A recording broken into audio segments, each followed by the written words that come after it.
नमस्कार, स्वागत है आपका एकलव्य एजुकेशन में। और आज हम बात करेंगे राजनीतिक विज्ञान के प्रस्तावना को मुख्य बिंदु मानकर।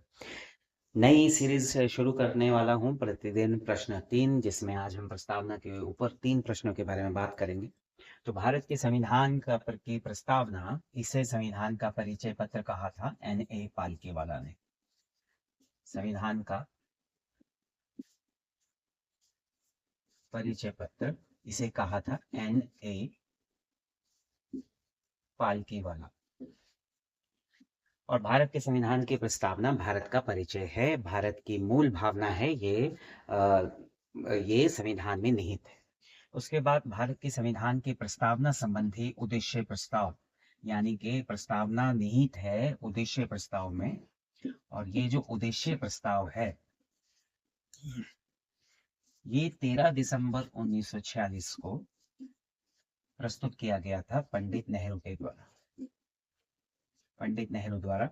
और इसे 22 जनवरी 1947 को संविधान सभा के द्वारा ये प्रस्ताव पारित कर दिया गया था। इसीलिए संविधान की प्रस्तावना को उद्देशिका भी कहा जाता है, क्योंकि ये संविधान का उद्देश्य निर्धारित करती है। नंबर 3,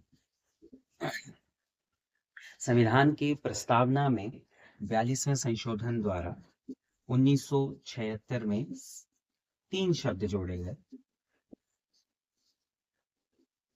जो थे समाजवाद, धर्मनिरपेक्षता और अखंडता। धर्मनिरपेक्षता और अखंडता, तो ये 3 शब्द संविधान में 42वें संशोधन द्वारा 1976 में जोड़े गए।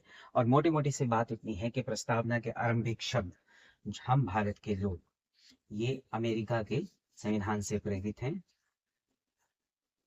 वहां लिखा है we the people of America by the, ये यूएसए के संविधान से प्रेरित है। और यूएसए का संविधान विश्व का पहला लिखित संविधान है 1789 में, जिससे हमने ये चीजें ली है। हालांकि इसकी प्रस्तावना की भाषा पर प्रभाव ऑस्ट्रेलिया के संविधान की प्रस्तावना की भाषा का भी पड़ा है। धन्यवाद, आज के लिए इतना ही, कल फिर मिलेंगे। Thank you.